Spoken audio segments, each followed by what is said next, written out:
Assalamualaikum warahmatullahi wabarakatuh. Berjumpa kembali bersama Mimin di Pawon Misteri Official. Semoga kita semua selalu mendapat lindungan Allah Subhanahu wa Ta'ala ya.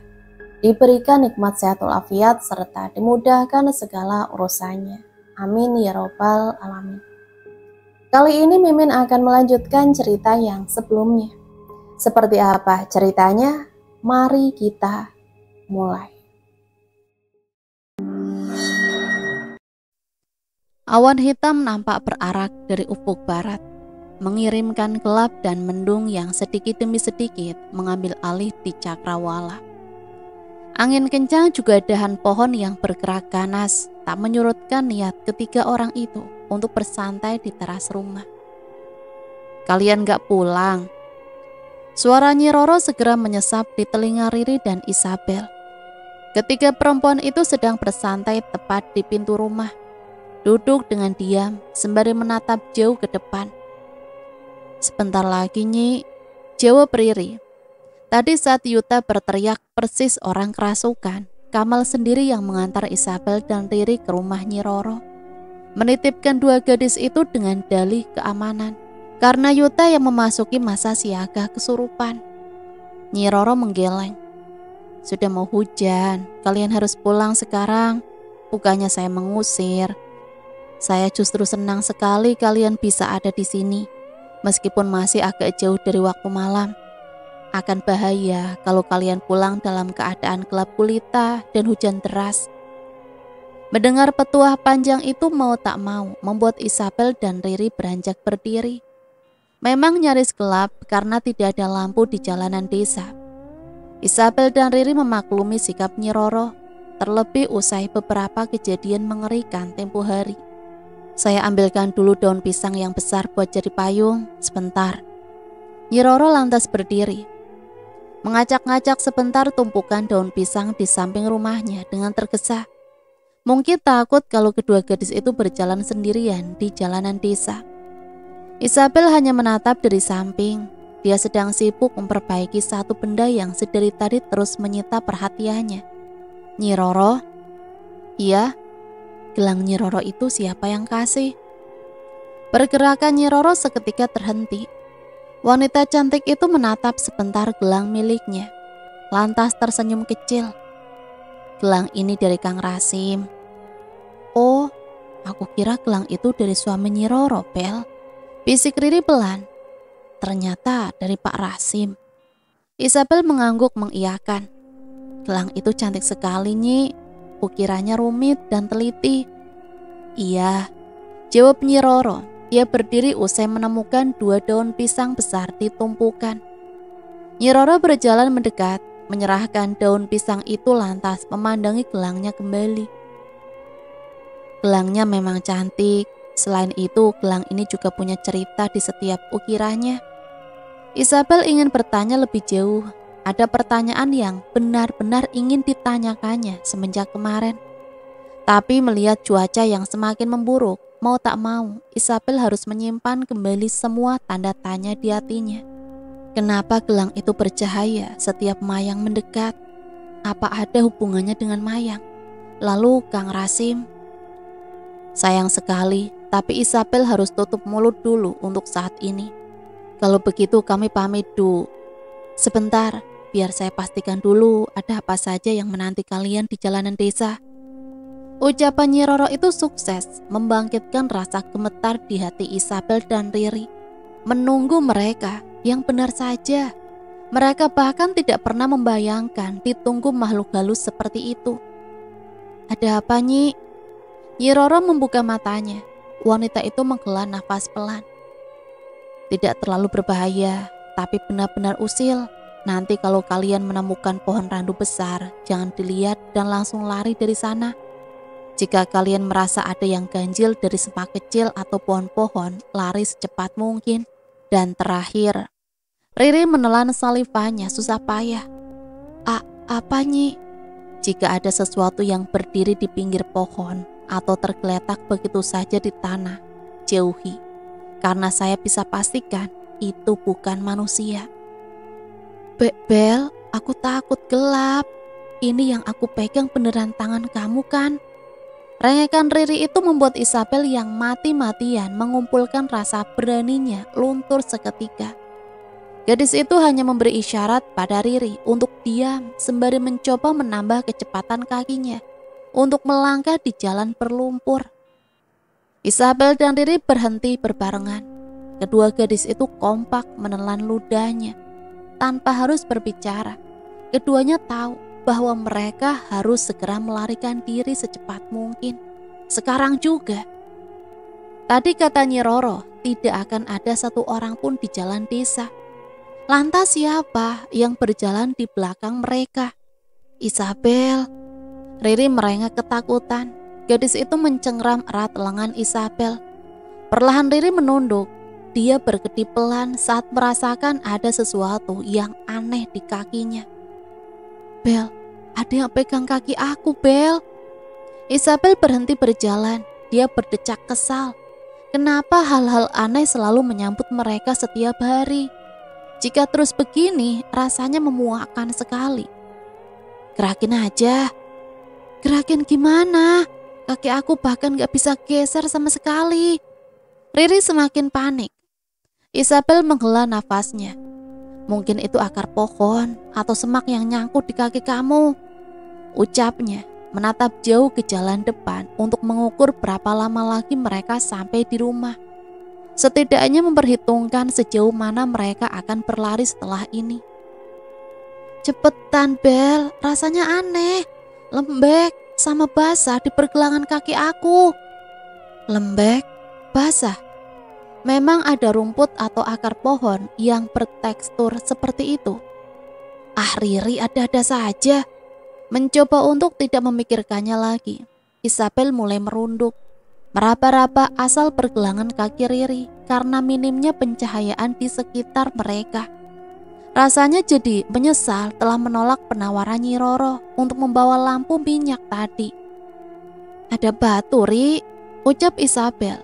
Gadis itu menatap tajam bongkahan batu berukuran sedang tepat di belakang kaki Riri. Sedikit aneh sebenarnya. Jika dilihat dengan lebih teliti, batu itu bergerak. Pergerakan kecil memang, tapi melihat batu seukuran kepala manusia itu bisa bergerak, pikiran Isabel jadi mengawang yang tidak-tidak. Hah? Batu? Riri merunduk sejenak. Emang batu bisa nyangkut di kaki aku? Benar juga. Isabel mencoba lebih merunduk, lebih dekat dan lebih dekat lagi. Gadis itu menjulurkan tangannya, menyentuh pergelangan kaki Riri. Sebelum mensensorik jarinya merasakan sesuatu yang tengah membelit pergelangan kakinya. Benar lembek sama basah. Apa ini? Batinnya meraba lebih jauh untuk mengetahui sumber dari lilitan aneh itu. Memanjang. Isabel terdiam.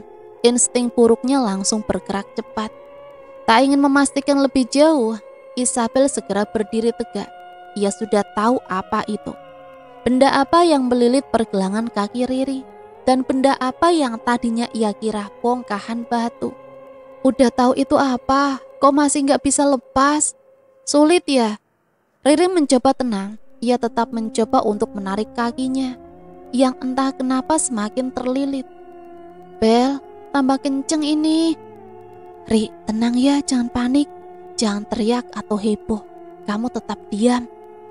Isabel mencoba memberikan arahan untuk tenang, yang justru membuat Riri semakin ketakutan saja. Emang itu apa? Itu apa, Bel? Lidah. Riri menjerit histeris. Gak, kalau itu lidah, terus yang kamu kira batu itu apa? Itu kepala orang, Ri. Riri terdiam sejenak. Gadis itu tertawa miris dan menggenggam erat tangan Isabel. Kamu gak bercanda kan? Yang bener aja. Mana ada kepala manusia di tengah jalan sepi kayak gini? Tadi gak ada orang sama sekali, Bel. Jangan bercanda. Aku juga masih belum yakin. Isabel mengusap tengkuknya. Gadis itu mencoba meneliti sekitar. Barangkali ada yang bisa digunakannya untuk melepaskan benda menjijikan itu dari kaki Riri. Melihat respon Isabel sendiri yang masih tidak yakin, Riri hanya berdecak bingung. Sebentar lagi langit akan semakin gelap dan mereka masih jauh dari rumah. Riri hanya berpikir, bukannya tidak mungkin Mayang akan datang saat ini juga. Nyi Roro bilang Mayang bisa datang kapan saja. Dan kapan saja itu bisa juga malam ini, bukan? Mencoba untuk lebih cepat sampai di rumah, perlahan Riri berjongkok, memastikan dengan kedua matanya sendiri apakah penglihatan Isabel itu benar. Dan di sana Riri melihatnya. Bongkahan batu polos dengan kedua mata merah menyala itu menatap senang ke arahnya.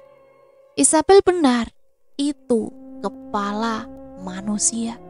Dan yang melilitnya, Riri tidak bisa membayangkannya. Ri, aku coba, Cak. Isabel, apapun yang terjadi, kamu gak boleh ninggalin aku. Kamu harus janji. Isabel nyaris terperanjat ketika Riri tiba-tiba memeluknya. Aku gak akan ninggalin kamu, Ri. Tenang, biar aku cari dulu benda yang bisa lepasin kaki kamu. Jangan. Enggak, kamu kira makhluk itu apa? Gimana cara kamu lepasinya? Dipotong kaki aku. Isabel berdecak lidahnya. Riri nyaris pingsan saking tidak menyangkanya. Sebelum Isabel sendiri beranjak, sebuah pergerakan kecil di belakang mereka sanggup membuat kedua gadis itu menahan nafas. Keringat dingin langsung mengucur di tengkuk kedua gadis itu. Yang dipikirkan mereka sama. Makhluk yang sama yang sedang membuat hati merasa was-was setiap saat. Makhluk mengerikan, perwujudan ketakutan mereka yang sebenarnya. Mayang. Jadi anak ini mau kita apain? Abbas bertanya usai kesenyapan yang lama. Di sampingnya ada Kamal yang duduk diam mengawasi, sementara Yuta sibuk membalutkan perban ke bahu terluka gadis itu. Kamal yang mendengar ucapan Abbas berdecak. Diapain gimana maksud kamu? Ya kita tunggu dia sampai bangun dulu, terus tanyain dari mana asalnya. Emang dia masih hidup? Abbas bertanya enteng. Kamal menarik nafas prihatin. Pemuda itu melayangkan satu pukulan yang tepat mengenai bahu Abbas. Masih, Bas. Masih terasa denyut nadinya. Kalau ngomong jangan ngawur. Iya, nggak usah mukul juga kali. Dia mengusap bahunya yang terasa linu. Ya udah tunggu aja sampai bangun. Tapi jangan salahin aku. Kalau waktu dia bangun bakal histeris gara-gara seruangan isinya cowok semua. Kamal melirik sadis. Pikirin nanti, yang penting dia sadar dulu. Abbas mengangguk lempeng. Tapi kita nggak mau lapor ke Pak Saleh. Bukannya pendatang baru harus lapor ke dia ya? Atau bilang ke Pak Rasim? Jangan, Yuta menyaut. Pemuda itu mengelap tangannya yang berlumuran darah. Untuk sementara kita tutup mulut dulu. Siapa tahu perempuan ini paham jalan buat pergi dari desa ini.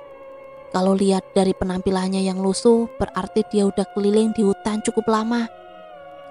Tapi akhirnya balik lagi ke desa ini. Sambar Abbas cepat.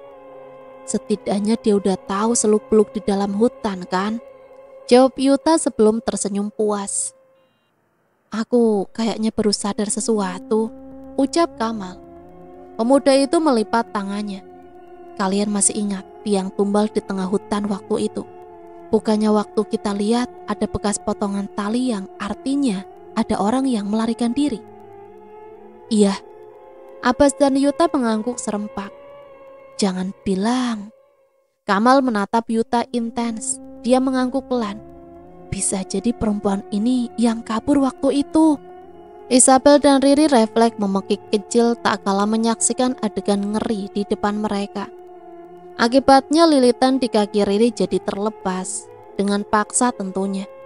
Menyisakan lelehan air liur dan bekas merah sepanjang pergelangan kakinya. Pak Rasim. Pak Rasim yang berdiri di depan mereka tersenyum bangga. Gimana tendangan saya? Luar biasa bukan? Saya ini berbakat dalam hal menendang seperti itu loh. Riri gemetar. Tapi kaki Pak Rasim baik-baik saja. Nendang yang seperti itu, bukannya. Kenapa? Saya sudah biasa nanganin makhluk-makhluk astral. Untuk yang kepala usil seperti itu, memang harus dilepas paksa. Karena kalau tidak, dia akan ngikutin kalian sampai di rumah. Ngikutin? Iya, ucap Pak Rasim lantas menatap Riri sejenak dan menunjuk kakinya. Cepat dibersihin itu air liurnya dari kaki kamu. Biasanya kalau dia nandain seperti itu, artinya dia suka sama kamu. Suka? Riri berjengit. Buru-buru dia menunduk dan mengusap asal air liur pada pergelangan kakinya. Riri bergidik jijik, tak kala air liur itu menimbulkan jembatan panjang di tangannya. Pak Rasim sendiri habis dari mana? Isabel mencoba berbasa-basi. Dia melirik tombak dan beberapa anak panah yang tertenteng di punggung Pak Rasim. Pak Rasim habis keliling hutan, gak dapat sesuatu ya Pak? Pak Rasim menoleh. Tadi ada satu buruan, tapi berhasil lepas. Padahal nyaris saja saya dapatkan. Kalian berdua kenapa di sini? Sebenarnya kita mau pulang Pak, tapi di jalan malah kehadang makhluk kayak tadi. Saut Riri. Dia berdiri dan menatap Pak Rasim melekat. Pak Rasim, itu apa? Semua mata langsung menoleh ke arah sesuatu yang ditunjuk Riri. Sebuah benda kecil, berkilau dan tergantung di serpihan kayu sisi tombak Pak Rasim. Isabel dan Riri mengernyit, mempertajam penglihatan di antara gelapnya awan mendung. Itu, Isabel menjeda. Dia menatap penuh tanda tanya. Gelang perempuan. Pak Rasim terdiam. Sejenak terjadi keheningan, senyap yang mencekam. Isabel dan Riri menahan nafas mereka, tak kala Pak Rasim mulai mengambil gelang bermutiara itu. Ini memang gelang perempuan, ucap Pak Rasim lalu menatap tajam. Isabel dan Riri sampai gemetar melihatnya. Terjadi keheningan lagi beberapa saat, sebelum Pak Rasim tertawa terbahak-bahak. Kalian tegang banget. Ini memang gelang anak perempuan, tapi saya nemu di jalan tadi. Gak tahu milik siapa. Saya kira ini milik kalian. Riri menggeleng. Bu, milik kami Pak. Terima kasih sudah menemukan. Saya kira hilang. Isabel membungkuk kecil. Dia tersenyum simpul dan menerima sodoran gelang itu dari tangan Pak Rasim. Pak Rasim tersenyum, senyum yang sangat lebar. Ya sudah, hati-hati, jangan sampai hilang lagi. Saya mau bersih-bersih di rumah. Baju saya lengket darah sama keringat. Kalian juga pulang ya. Isabel terdiam tak kala gelang itu berada di atas tangannya. Memandang intens berbarengan dengan berbagai pertanyaan aneh yang menyusup di otaknya. Ada bercak darah kering di gelangnya. Dan di tombak tadi nggak ada bercak darah sama sekali. Yang kena bercak darah cuma baju Pak Rasim. Hah? Isabel mengerjap bingung. Sedetik kemudian dia menggeleng geli. Enggak mungkin, tangan Pak Rasim tadi juga ada darahnya. Pasti gelangnya kena dari tangan Pak Rasim waktu ambil. Iya, pasti gitu kejadiannya. Loh, Abbas kok di sini? Riri dan Isabel sama-sama menatap bingung ketika Abbas berdiri di ambang pintu. Melongokkan kepalanya ke dalam. Ada Yuta dan Abbas yang duduk berdua di tengah ruangan. Lah, aku mau jemput kamu sama Isabel, malah udah pulang duluan. Abbas menggeleng kecil, melepaskan sepatu yang nyaris dipakainya, lantas berjalan memasuki rumah dan merebahkan tubuh di samping Kamal. Isabel dan Riri mengekor. Kedua gadis itu duduk bersebelahan, membentuk sebuah lingkaran kecil yang membuat Isabel dan Riri memandang heran pada ketiga pemuda yang duduk berjejer di depan mereka. Kalian kenapa di sini? Pertanyaan Isabel sanggup membuat ketiga makhluk itu menghela nafas kasar. Oh ya, Yuta, kamu gak apa-apa? Gimana keadaan kamu? Saya gak apa-apa, tadi cuma ada gangguan sebentar, tenang aja. Isabel tersenyum tipis. Kamal langsung menatap datar. Sebenarnya kita di sini ada maksud tertentu, bukan niatan mau ngapelin kalian, kecuali Abbas yang memang mau deket-deket Riri. Sampai sini Abbas melotot, dan Riri memejamkan mata, cuek. Isabel tertawa kecil. Terus kalian kenapa kumpul di rumah kita? Nanti kalau ketahuan Pak Saleh, bisa-bisa kita dimarahi terus dihukum. Kita nemu benda besar. Abbas menyaut lempeng, masih merasa kesal dengan celetukan Kamal tadi. Benda, Riri mengernyit. Ada perempuan, ucap Yuta. Isabel dan Riri tersentak, sama seperti reaksi para lelaki ketika melihat pertama kali, melotot dengan mulut menganga. Aneh memang, tapi kita tadi nemuin perempuan selain kalian. Ada panah di bahunya. Kalau dilihat dari pakaiannya, kemungkinan dia orang yang tersesat di hutan. Persis sama nasib kita. Panah, penyambutan kalian pertama kali juga panah kan? Abbas menatap heran. Isabel dan Riri kompak mengangguk. Bisa jadi dia orang yang tersesat di hutan, tapi bisa jadi juga. Kamal menjeda, dia menatap dalam. Dia perempuan yang kabur dari tiang tumbal. Kalau memang kemungkinan kedua benar, kita harus cari informasi sebanyak mungkin. Karena kalau dia udah sampai di tiang tumbal, dia udah ngalamin semua skenarionya. Yuta menjabarkan segala pemikirannya dengan jelas. Oh iya, selain itu kita mau cerita sesuatu. Isabel berucap. Gadis itu melirik Riri sebelum menarik nafas panjang. Kita didatangi mayang. Ketika pemuda itu melotot berbarengan. Kenapa kalian gak cerita sama kita? Kamal histeris. Kalian tahu kalau keselamatan kalian berdua itu tanggung jawab kita bertiga. Apalagi setelah tahu kalau kalian yang jadi incaran. Keamanan kalian berdua itu benar-benar prioritas. Tenang dulu Mal. Isabel mencepik, meski hatinya sedikit tersanjung mendengarnya. Intonasi Kamal yang terlalu ngegas tadi tetap terdengar menyebalkan. Aku ceritain, tapi kalian semua diem dan dengerin. Gak boleh ada yang nyela ucapan aku. Dan begitulah Isabel akhirnya bercerita mengenai seluruh kejadian yang dialami. Tentang Riri yang mendengar suara ketukan. Tentang lagu yang menjadi tanda bahwa mayang ada di sekitar mereka. Tentang Nyi Roro yang datang dan semua penjelasan yang diucapkan Nyi Roro pada mereka. Kalian benar-benar harus ada di pengawasan kita sekarang. Yuta menekankan kata-katanya. Pemuda itu menatap tajam. Kalau menurut penjelasan Nyi Roro, mayang bakal terus datang sebelum dia dapat tumbalnya. Singkatnya, kalian berdua harus ada di depan mata kita 24 jam penuh sampai kita berhasil keluar dari desa. Abbas hanya mengangguk menyetujui. Tiba-tiba terdengar suara teriakan. Cewek itu udah bangun. Riri berdiri kilat. Dia langsung memasuki kamar diikuti teman-temannya di belakang. Riri melangkah pelan, berjongkok di samping gadis itu sembari menatapnya lembut. Kamu gak apa-apa? Gadis itu menoleh lantas memicing ngilu. Aku haus. Cepat Isabel langsung menuangkan kendi air yang ada di samping tempat tidur ke gelas. Menyodorkannya sembari tersenyum lembut. Ini airnya, diminum dulu. Tenang aja, kita ini orang baik kok. Tidak menjawab, gadis itu justru menegak air di gelas sampai tandas.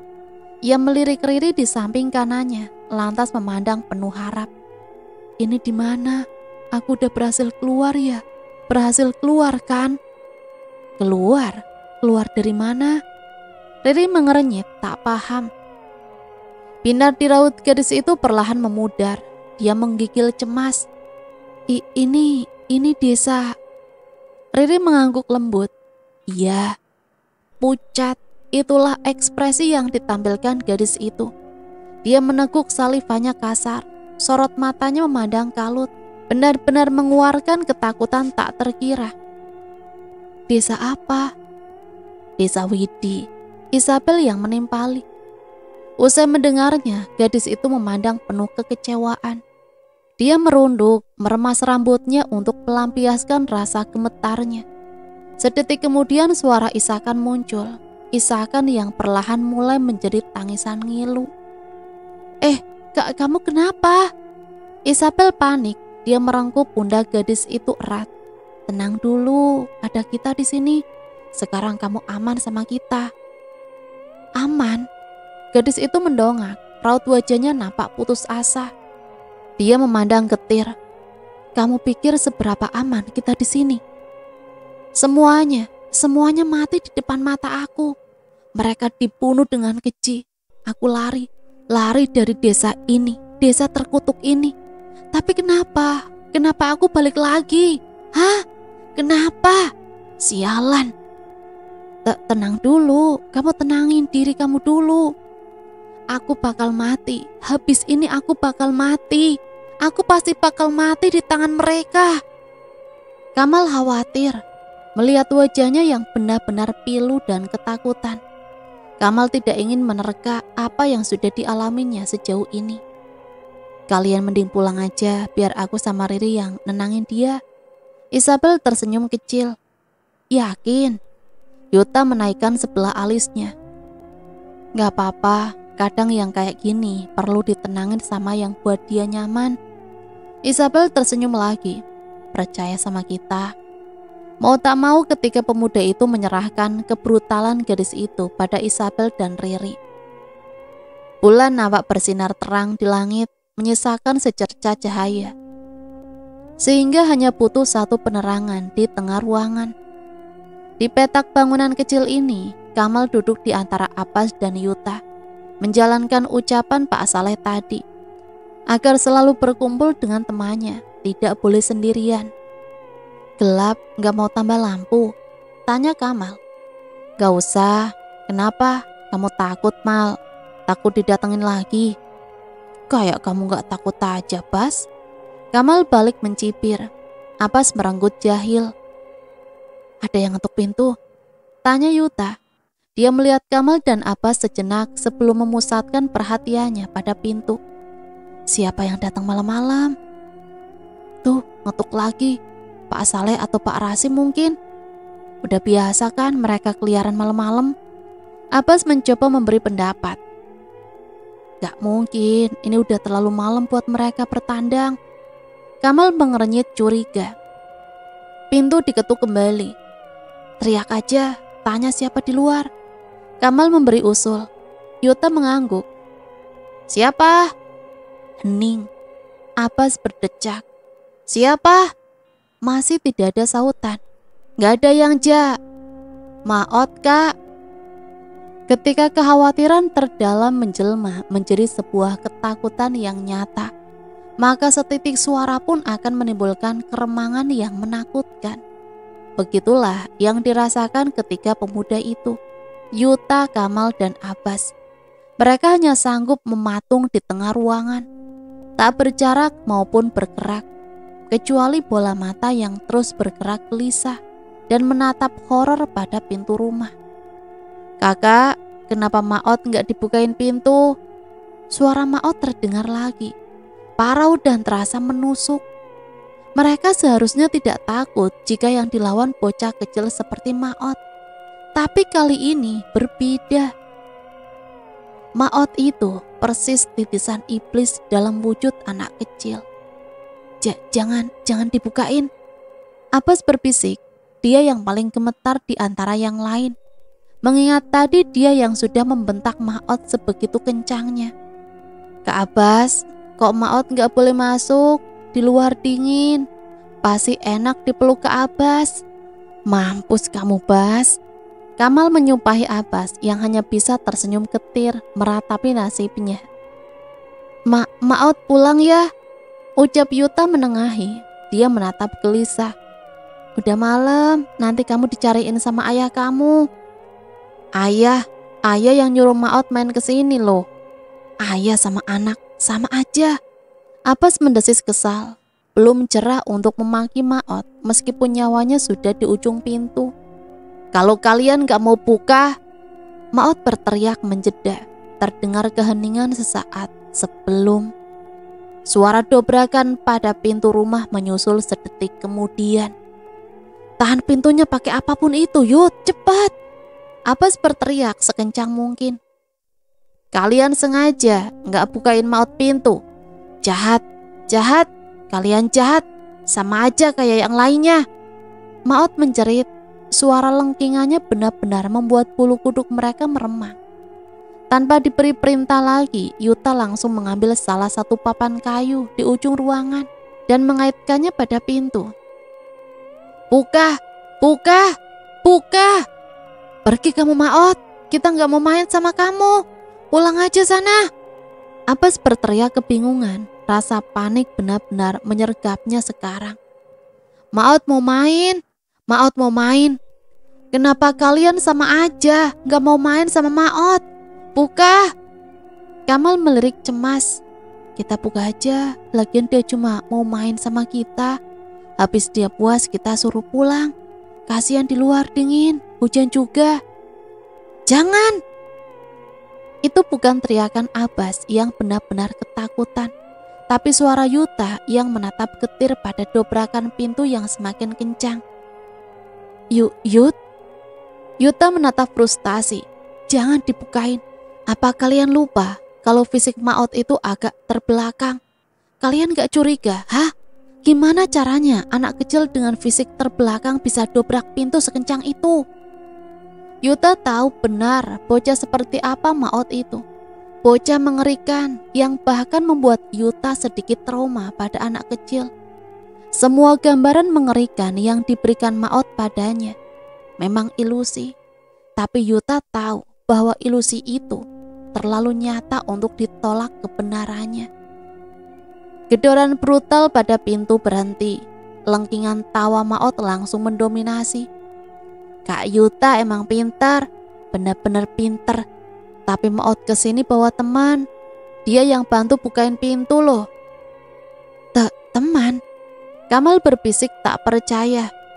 Lari. Yuta menatap Pias. Apa? Lari sekarang juga. Mereka memang bersiap lari, tapi dobrakan pintu yang cukup kuat mau tak mau membuat mereka langsung tersungkur ke lantai. Bertabrakan dengan lantai sebelum mengerang akibat serpihan kayu yang menggores tubuh mereka. Kakak, mereka bertiga kompak menoleh. Maot ada di sana, berdiri membaur dengan gelapnya malam, sembari tersenyum mengerikan. Bocah itu melangkah maju, tersenyum simpul sembari mengeluarkan sesuatu dari balik bajunya. Sebuah pisau logam yang berkilat mengancam nyawa mereka. Kata ayah kalau ada orang jahat itu harus dibunuh. Ucap Maot, dia terkekeh lugu. Dan kalian jahat sama Maot, berarti kalian harus Maot bunuh. Bangun sekarang, lari kemana aja, lari. Abbas yang pertama bereaksi. Pemuda itu mencabut paksa serpihan kayu di kakinya, lantas berjalan tertatih menuju pintu belakang. Kak Abbas, gak boleh pergi. Kalau kakak pergi, nanti aku bunuh pertama loh. Maot menyeringai, dia mengangkat tinggi-tinggi pisau di tangannya. Tanpa berpikir lagi, bocah itu melemparkannya. Seketika Abbas berteriak, jatuh tersungkur, tepat dengan pisau yang menancap di kakinya. Nyaris membelahnya, mencipratkan lelehan darah yang perlahan mulai membentuk genangan kecil di bawah betisnya. Abbas! Yuta dan Kamal sontak menghampiri.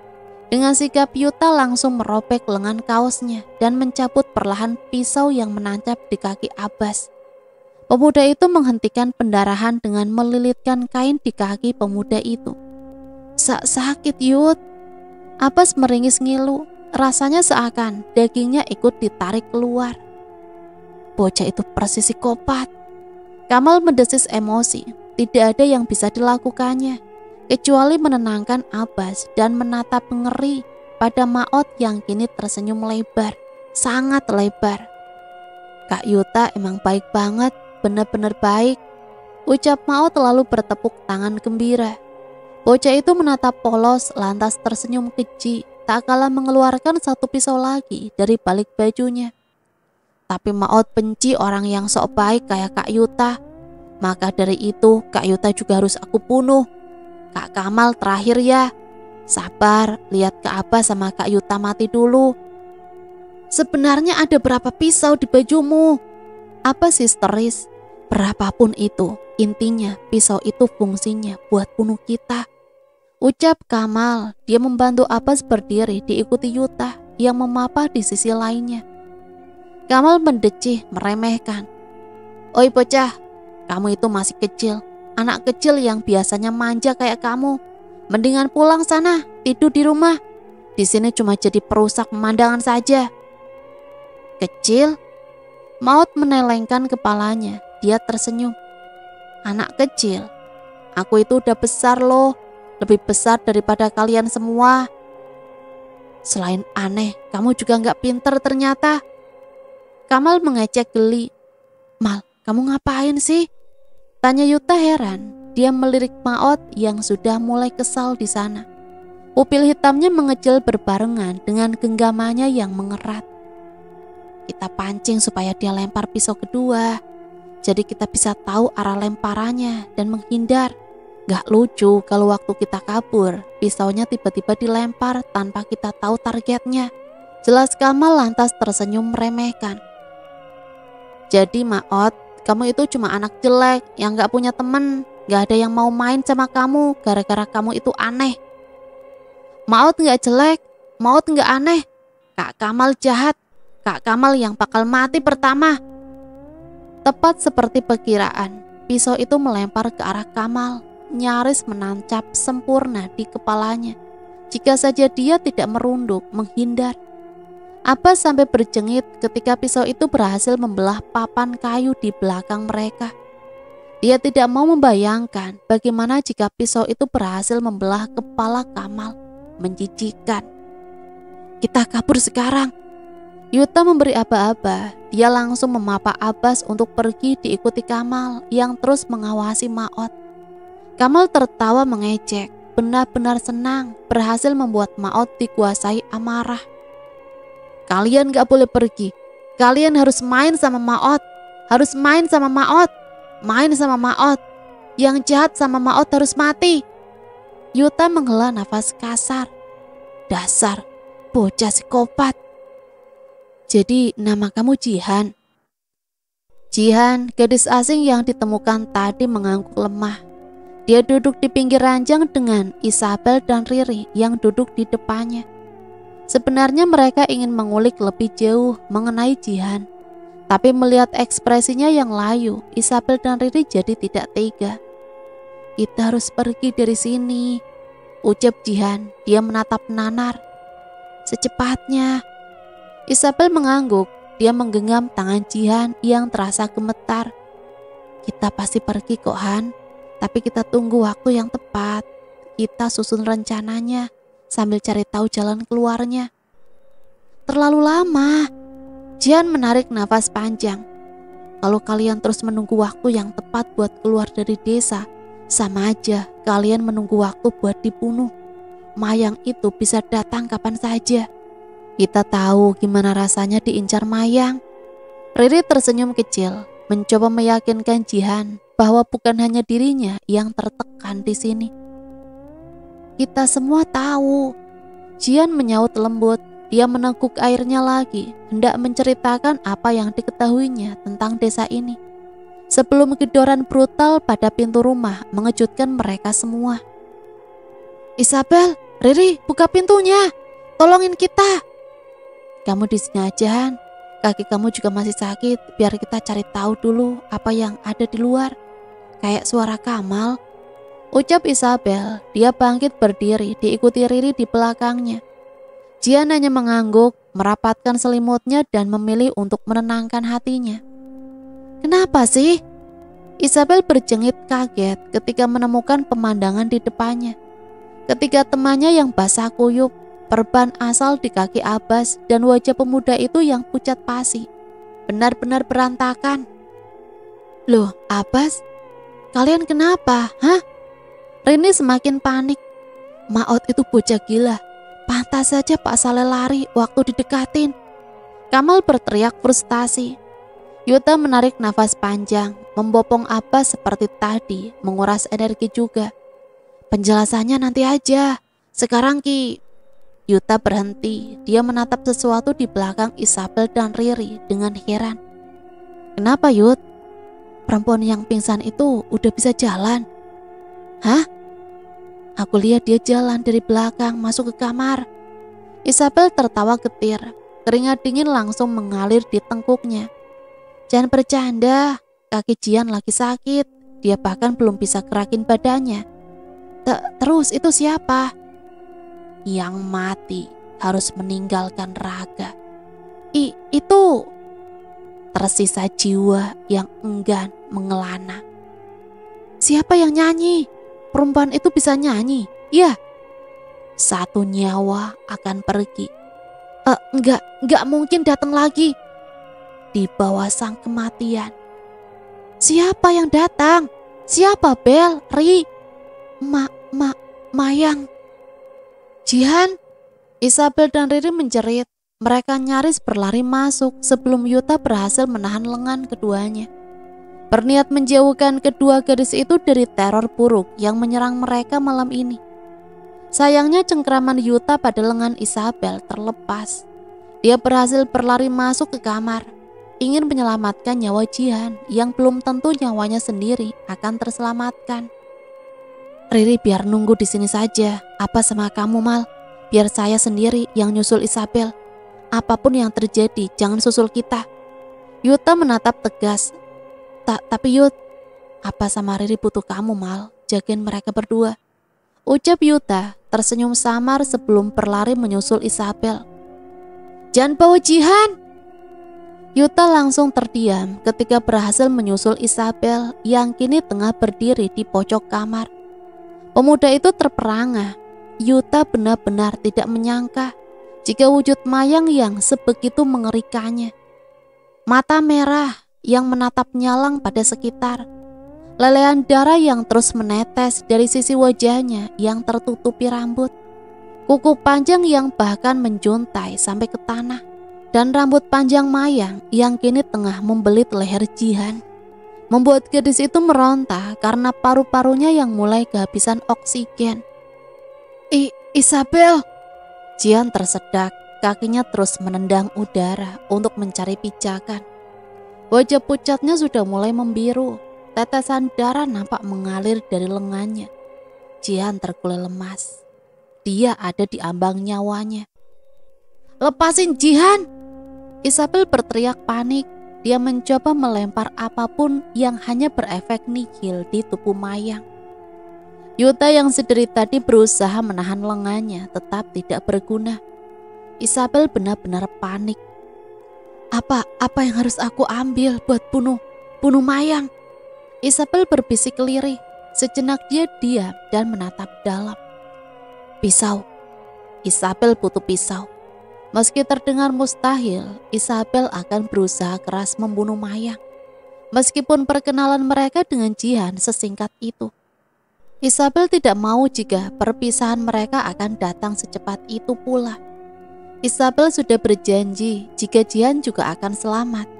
Pergi keluar dari desa terkutuk ini bersama mereka. Jihan tidak boleh mati. Tanpa basa-basi Isabel langsung berlari ke dapur. Dia mengobrak-abrik barang-barang di meja sebelum berhasil menemukan apa yang dicarinya. Sebuah pisau besar. Isabel langsung berlari masuk ke dalam. Isabel, jangan gegabah! Yuta berteriak memperingati ketika Isabel berlari begitu saja melewatinya dengan pisau yang terangkat mengancam. Lepasin Jihan atau aku bunuh kamu, sialan! Isabel buta. Dia terlalu putus asa dan jatuh dalam ambang ketakutannya. Isabel hanya tidak mau kehilangan siapapun yang sudah dianggapnya teman. Mayang menyeringai. Dengan satu sentakan, dia membelit tubuh Isabel dengan rambutnya dan mengangkat tubuh mungil itu tinggi-tinggi. Pisau yang tadi terarah pada Mayang kini berbalik terpaksa menghadapnya. Bersiap menusuk lehernya sendiri. Keadaan sudah berbalik. Yuta, tolong Yuta, sakit. Isabel mati-matian menahan tangan kanannya yang terus berusaha menancapkan pisau itu pada lehernya. Sedikit lagi, hanya perlu sedikit pergerakan sebelum kerongkongannya akan terlubangi oleh tajamnya moncong pisau di depannya. Isabel jatuh tepat ketika pisau itu terasa di pigmen kulit lehernya. menggoresnya sedikit. Tapi entah kenapa Isabel bisa melihat bekas goresan yang cukup dalam pada tubuhnya. Gadis itu menoleh cepat. Di sana Yuta berdiri dengan beringas sembari menggenggam erat satu pisau kecil miliknya. Satu pisau yang dilemparkan Yuta tadi tepat memotong rambut Mayang. Isabel menjerit ketika potongan rambut Mayang tadi mengeliat dan perlahan membentuk sebuah daging sebelum mencair menjadi darah. Darah kental berwarna hitam. Yuda menatap tak percaya. Kubangan darah itu persis dengan kubangan yang dilihatnya dalam ilusi. Ketika dia melihat Isabel dan Riri terbunuh, sama persis. Mayang tergeletak, dia mengetatkan cengkramannya pada leher Jihan. Perlahan Mayang mengangkat salah satu kuku hitamnya, tepat mengarah pada leher Jihan yang kini berada di depannya. Mayang menyeringai. Dia menusuknya. Darah langsung mengucur dari kerongkongan Jihan yang terluka. Jihan lunglai, dia sudah pasrah jika akan mati saat ini juga. Setidaknya itu lebih baik daripada terus menahan rasa sakit yang tak berkesudahan. Mati, kamu akan mati Jihan, sama seperti teman-teman kamu yang lainnya. Kamu akan segera menyusul mereka. Kamu senang bukan? Mayang berucap parau. Sunggingan bibirnya semakin melebar, tak kalah melihat Jihan tersedak darahnya sendiri. Jihan, jangan mati. Isabel terguguh, dia terisak. Kita janji bakal pergi bareng dari sini kan? Jihan merunduk, meratap Isabel yang kini bersimpuh putus asa dengan nanar. Jihan baru sebentar mengenal Isabel, tapi dari kata sebentar itu, Jihan tahu Isabel benar-benar gadis yang memiliki ketulusan. Jihan tersenyum ketir. Isabel mendongak, dia menutup wajahnya, menahan isak tangisnya yang semakin menyakitkan. Jangan sedih. Jihan, gadis itu mati-matian, berucap meskipun hanya bibirnya yang bergerak. Dia tersenyum lebar. Satu tetes air mata berhasil keluar dari netranya. Kamu sama semua harus pergi keluar dari sini. Janji. Sampaikan salam aku sama keluargaku. Kalau kamu bisa keluar ya. Mayang hanya terdiam. Untuk sesaat, Isabel bisa merasakan aura berbeda yang kentara. Sebenarnya siapa Mayang itu? Sebelum Jihan berhasil berucap lebih jauh, Mayang sudah terlebih dahulu pergi membawa Jihan. Isabel dan Yuta kira semua sudah berakhir, tapi tak ada akhir yang lurus ketika segala hal dimulai dengan kerumitan. Bel, kamu... Yuta, Isabel. Mendengar teriakan panik dari kamar, Yuta dan Isabel serentak berlari keluar. Mereka langsung menemukan pemandangan mengerikan. Mayang masih enggan untuk pergi. Riri! Sontak mereka berdua berlari menggenggam tangan Riri, bersamaan menarik tubuh gadis itu. Ketika separuh tubuhnya yang lain sudah dililit oleh rambut Mayang, menariknya dengan brutal. Jangan lepasin, aku mohon jangan lepasin tanganku. Riri terisak, dia mencoba menarik tubuhnya ke arah perlawanan. Gak akan Ri, aku gak akan lepasin tangan kamu. Abbas berucap tak kalah paniknya. Cengkraman pada tubuh Riri semakin kencang saja. Riri meringis ngilu, bibirnya bergetar menahan sakit. Kulit aku sobek. Usai itu mereka semua melihat rembasan darah yang menyusup dari kaos Riri. Lakuin sesuatu atau Riri bakal mati kehabisan darah. Abbas berteriak. Mayang mau bunuh Riri perlahan pakai rambut sialannya itu. Tahan Riri sampai aku datang. Setelah berucap seperti itu, Yuta berlari masuk ke dalam kamar, mengedarkan pandangan ke sekeliling untuk menemukan apa yang ia cari. Pisau tadi, pisau besar yang digunakannya untuk memotong paksa rambut Mayang. Ketemu, Yuta berseru lega, tak kalah melihat kilatan logam pisau itu pada genangan darah rambut Mayang.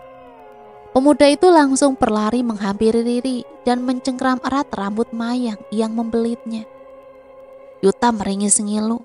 Jarinya yang tersayat mulai mengeluarkan sedikit darah. Riri benar, rambut itu tajam. Pantas saja leher Jihan berdarah dan kaos Isabel agak tercapik. Biar aku saja, Yut, ucap Abbas. Dia langsung merebut pisau dari tangan Yuta dan menggenggam rambut Mayang erat. Hati-hati, Bas, rambutnya tajam, ucap Yuta memperingatkan. Yuta hanya meringis ketika Abbas dengan kejamnya mencengkeram dan menyayat rambut Mayang sadis, tak mempedulikan tangannya sendiri yang mulai berlumuran darah.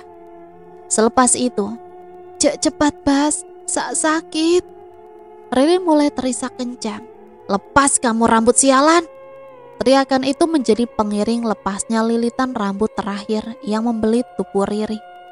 Isabel dengan cepat menarik tubuh Riri yang tertelungkup di tanah, memeluknya erat. Rambutnya, Kamal bersuara lirih. Gulungan rambut itu mengeliat aneh sebelum berubah menjadi daging merah dan mencair menjadi air. Mereka semua bergidik jijik. Kamal langsung mengalihkan atensinya pada Riri yang masih menangis. Punggungnya terluka, persis luka sayatan lebar. Kamal menghela nafas kasar. Bel, kamu jagain dan obatin Riri. Mayang pasti gak akan balik lagi karena dia udah dapat satu nyawa. Isabel menatap pahit Jihan. Kamal mengangguk. Iya Jihan, dan sekarang aku sama Yuta harus pergi buat mastiin sesuatu tentang Jihan, ucapnya sebelum menatap Yuta. Yuta mengangguk mengerti. Kalian mau kemana? Kamal dan Yuta menoleh. Mereka berdua kompak menyelipkan pisau di saku dan menatap Isabel kecut. Ketiang tumbal di tengah lapangan. Sial, hujannya makin deres Yut, ucap Kamal. Dia merunduk pelan, menghindari hujaman air yang terasa perih dan menusuk di kedua matanya. Jas hujan yang dikenakannya pun tidak sanggup menahan rembasan air yang malam ini semakin menggila. Kita harus cepat sebelum jejaknya hilang, teriak Yuta, berusaha mengalahkan bisingnya angin agar Kamal mendengar suaranya. Karena kalau boleh jujur, saya sendiri agak lupa arah ke tiang tumbal. Selama jejaknya masih ada, kita bisa ke tiang tumbal. Pekik Kamal tak kalah kerasnya. Mereka kini tengah bertempur dengan badai malam. Berdua, meskipun tadi Abbas ngotot untuk diajak pergi juga. Becek, jalanan desa yang didominasi lumpur dan tanah membuat pergerakan mereka semakin sulit. Belum lagi bekas seretan tubuh Jihan yang perlahan-lahan mulai menghilang. Kita udah ngelewatin depan desa, sekarang kita terusin jalan ke hutan. Kira-kira gak jauh dari sini lapangannya. Yuta berusaha menyipitkan mata. Dia mengetuk pelan senter di tangannya, lantas menyorot ke depan. Itu ada jejak lagi. Mereka berdua sontak berlari ke arah salah satu cabang pohon. Kamal yang bergerak maju, dia mengambil benda yang tersangkut di ranting, lantas menyorotnya dengan senter. Kain biru. Yuta mengangguk, baju Jihan juga biru. Tanpa berucap lagi, keduanya berlari menyusuri hutan, melewati ranting dan sulur pohon yang terjuntai di kegelapan malam. Medan yang licin, angin yang kencang, juga minimnya pencahayaan menjadi rintangan tersendiri kali ini. Yuta dan Kamal bahkan harus terjungkal beberapa kali akibat tersandung akar pohon yang mencuat di tanah. Keduanya menatap ke depan, mencoba mengatur nafas sembari meneliti keadaan sekitar yang gelapnya nyaris sempurna. Ada sisa pasak tenda mereka berdua. Tali dari tiang di tengah lapangan, mereka sudah sampai di tiang tumbal. Jihan, Yuta menoleh. Dia menatap Kamal intens. Gak ada. Kita ke sana dulu, ucap Kamal. Dia menarik nafas panjang sebelum melangkahkan kakinya menuju tiang. Yuta berjalan di belakang. Pemuda itu mempertajam pandangan di sekeliling sembari sesekali menyorot senternya pada deretan pepohonan yang nampak rapat. Rasanya seperti sedang diawasi. Yut, lihat ini, ucapan Kamal lantas menyadarkan Yuta yang masih terus meneliti sekitar. Dia mendekat pada Kamal, ikut berjongkok sembari mengusapkan tangannya pada rumput basah di bawah tiang tumbal. Darah. Meski tak kentara, ada genangan darah yang perlahan mulai bercampur dengan tanah, menimbulkan bau amis bercampur aroma besi yang tercium samar. Yuta perlahan merunduk, menyentuh tiang kayu di depan mereka, sebelum matanya menangkap beberapa hal ganjil. 1, 2, 3.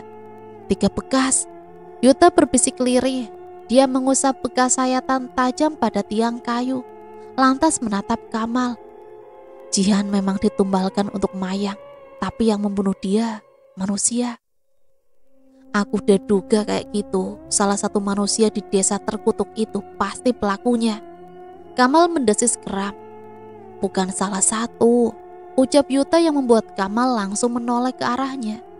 Yuta menarik nafas panjang. Gak ingat perkataan Jihan waktu pertama kali siuman. Dia berteriak histeris gara-gara sadar belum keluar dari desa dan takut sama mereka, sama siapapun yang bakal ngebunuh dia. Aku bakal mati, habis ini aku bakal mati. Aku pasti bakal mati di tangan mereka. Ah iya, ucap Kamal. Dia mengusap tengkuknya dan ikut berjongkok di samping Yuta. Jihan bilang mereka, mungkin aku gak bakal sadar kalau kamu gak bilang, Yut. Aneh, kalau Jihan emang udah mati, di mana mayatnya? Tanya Yuta kemudian. Mayang gak mungkin makan tubuh manusia kan? Menurut perkiraanku, Mayang cuma ngambil jiwanya. Berarti seharusnya ada mayat Jihan di sini. Kamal lantas menatap sekeliling. Hanya ada pohon dan tanah lapang, tidak ada jejak. Tapi kenapa tubuh Jihan gak ada di sini? Disembunyikan di mana? Siapapun yang nyembunyiin, kita pasti bisa nemuin secepatnya, ucap Yuta seraya mengangguk yakin. Kamal menoleh. Jihan pakai gelang, lanjut Yuta kemudian. Kamal kali ini mengangguk. Aku lihat ada gelang di tangannya waktu gendong dia ke rumah. Yuta kemudian menoleh ke arah samping, sisi jalan lain tepat mereka tadi berlari dari desa. Yuta menunjuknya. Dia sisain beberapa mutiara dari gelangnya sepanjang jalan. Benar juga, jika dilihat dan disinari senter dengan cermat, kilauan mutiara putih itu akan terlihat jelas. Arahnya balik ke desa. Kamal bertanya tak yakin. Dia menghela nafas kasar. Jadi menurut kamu, Jihan dikorbanin di tiang tumbal buat mayang, dan mayatnya dibawa pulang ke desa? Cuma ada satu cara buat mastiin, ucap Yuta. Dia berdiri lantas mengusap wajahnya yang basah karena air hujan. Ikutin kemana arah mutiara itu jatuh. Kamal dan Yuta bergerak cepat. Mereka berjalan merunduk di sepanjang jalan, sembari sesekali meneliti di mana letak mutiara selanjutnya. Sulit memang, terlebih beberapa mutiara harus terkubur akibat tanah yang melesat ke dalam. 1, 2, Pergerakan Yuta dan Kamal terhenti. Mereka terdiam untuk beberapa saat. Rintik hujan yang semakin menderas membuat mereka tidak menyadari bahwa ada yang datang mendekati mereka. Kaki tanpa alas itu berdiri tegak di depan Yuta dan Kamal. Keduanya mendongak, melihat siluet dua pria bertudung hitam yang nampak bergeming menatap mereka. Tudung dan topeng yang sama persis ketika dulu mereka diserang sekelompok orang saat sedang bermalam di tanah lapang itu. Topeng Pak Saleh dan anak buahnya. Kalian kenapa di sini? Suara itu milik Pak Rasim. Pak Rasim? Yuta berdiri. Dia menatap tajam topeng pria di depannya, lantas beralih pada pria di sebelahnya. Pak Rasim dan Pak. Yuta menggantung. Dia tidak tahu siapa pria di sebelah Pak Rasim berdiri sekarang.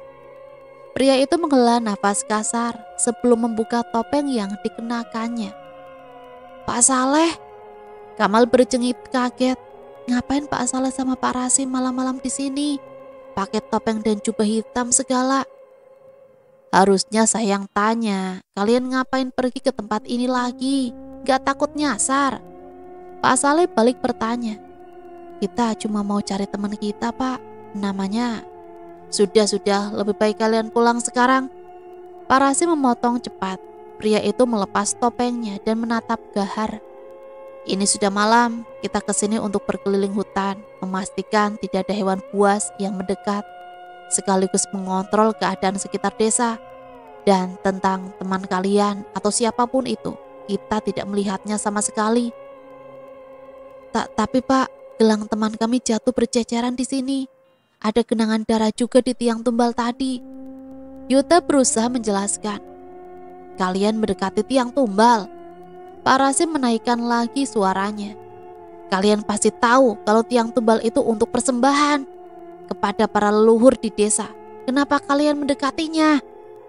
Kamal mencoba tenang. Dia menarik nafas berat. Kami hanya ingin mencari teman kami yang hilang di sini, Pak. Pak Rasim berdecak emosi. Teman yang mana lagi? Teman kalian itu sudah pasti mati kalau di hutan sendirian. Sudah pasti mati, tahu? Yuta dan Kamal sontak bungkam. Tenang dulu, Sim. Ucap Pak Saleh lantas menepuk pundak Pak Rasim pelan. Biar saya yang bicara dengan mereka. Kamu pergi. Pak Rasim menurut. Pria itu hanya mundur beberapa langkah sembari menetralkan emosinya yang membuncah. Pak Saleh berjalan mendekat. Pria itu menatap tegas. Sebenarnya teman kalian yang mana lagi yang hilang? Perempuan selain Isabel dan Riri. Yuta mengernyit. Gimana Pak Saleh bisa tahu? Pak Saleh menghela nafas kasar. Saya lihat Isabel dan Riri bersama teman kamu yang sompral itu di rumah. Lagi main air lagi. Sampai sini Pak Saleh menggeleng prihatin.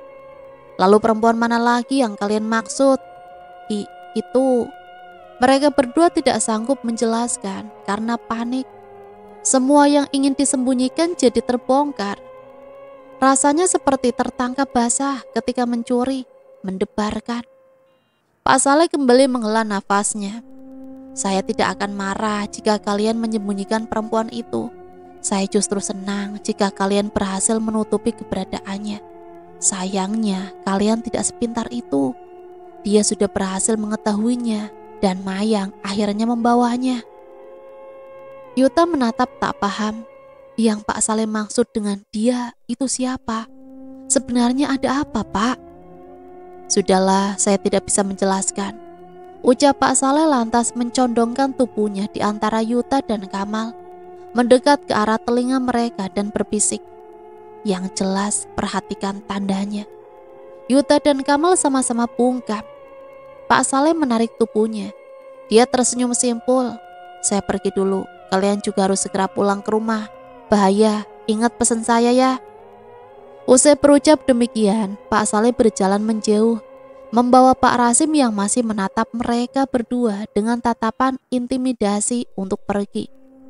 Meninggalkan Yuta dan Kamal beribu pikiran yang berkecamuk di otak mereka. Jadi Jihan beneran hilang? Riri tercekat, dia mengerang pelan, tak kalah merasakan perih pada punggungnya lagi.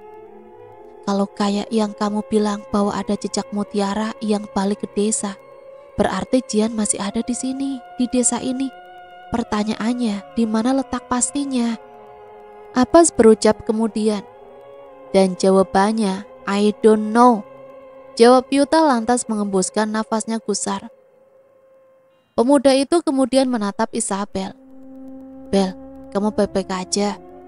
Isabel menoleh, dia tersenyum tipis. Aku gak apa-apa, kita diskusi lagi aja.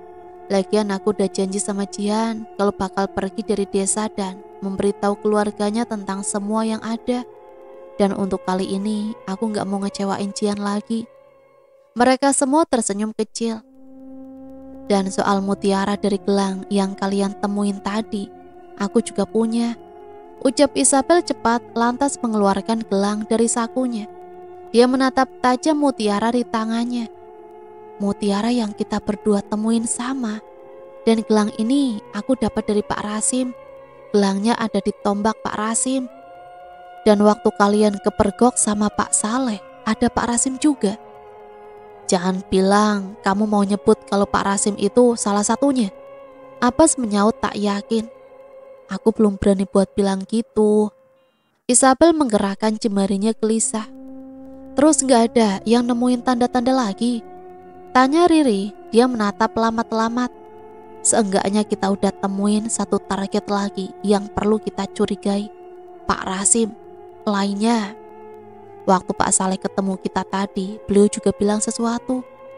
Yuta menyaut ucapan Riri. Dia menatap yakin sembari menoleh ke arah Kamal. Kamal mengangguk paham. Perhatikan tandanya. Pak Saleh bilang soal tanda. Jawab Yuta. Pemuda itu meneliti respon dari teman-temannya. Semua sama, bingung. Perhatikan tandanya. Pak Saleh cuma bilang itu, gak tahu apa maksud ucapannya. Sisanya hanya mengedikan bahu tak tahu. Aku mau pergi ke lapangan lagi, sekalian lihat apa ada sesuatu di hutan. Siapa tahu yang dibilang Yuta benar, gak ada salahnya kan kita cek lagi. Ucap Kamal memberi usul. Aku ikut kalau mau ke hutan lagi. Rasanya benar-benar lemah dan menyedihkan kalau aku cuma diam di rumah sama anak perempuan waktu kalian keliling hutan. Kaki kamu masih sakit, Bas, jangan.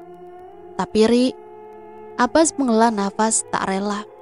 Takut diledak Pak Saleh lagi ya? Kamal menggoda, dia tertawa renyah. Tadi Pak Saleh cerita kalau kamu di rumah lagi main air.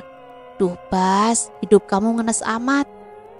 Pak Saleh, main air?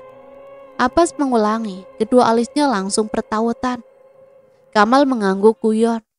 Asal kalian tahu, tadi kita ada di ruang tengah lagi istirahat.